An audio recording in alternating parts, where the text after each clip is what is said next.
Septic tank পরিষ্কার করতে গিয়ে নন্দীগ্রামের ভেকুটিয়ায় দুজনের মৃত্যু হয়েছে। অসুস্থ হয়ে হাসপাতালে ভর্তি রয়েছে আরো দুজন। জানা গিয়েছে, কানাই জানা নামে এক ব্যক্তির বাড়িতে সেপটিক ট্যাঙ্ক পরিষ্কারের কাজ চলছিল। সেখানে মৃত্যুঞ্জয় জানা বিষাক্ত গ্যাসে অসুস্থ হয়ে পড়েন। পরিবারের অন্যান্যরা তাকে উদ্ধার করতে গিয়ে তারাও অসুস্থ হয়ে পড়েন। অসুস্থদের উদ্ধার করে নন্দীগ্রাম সুপার স্পেশালিটি হাসপাতালে নিয়ে গেলে মৃত্যুঞ্জয় জানা এবং পরিবারের একজন সদস্য মানুষ গেডির মৃত্যু হয়। কানাই জানা এবং ওই পরিবারের আর এক সদস্য নন্দীগ্রাম হাসপাতালে চিকিৎসাধীন রয়েছেন। পাড়াপতি হিসাবে যখন চিৎকার হাঙ্গাম শুরু হয় তখন আমরা ছুটে এসে তখনই দেখি যে এইরকমই ট্যাঙ্কির মধ্যে চারজনই আছে।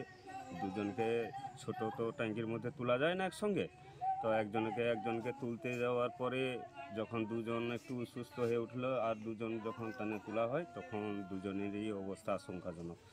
কদিন আগে লেদার কমপ্লেক্স ম্যানহোল পরিষ্কার করতে গিয়ে 3 শ্রমিকের মৃত্যু হয়। কলকাতা সহ দেশের 6 শহরে ম্যানহোল কিংবা সেপটিক ট্যাঙ্কে মানুষ নামিয়ে পরিষ্কার করায় সুপ্রিম কোর্টের নিষেধাজ্ঞা রয়েছে। তারপরেও বারবার মৃত্যুর ঘটনা ঘটছে।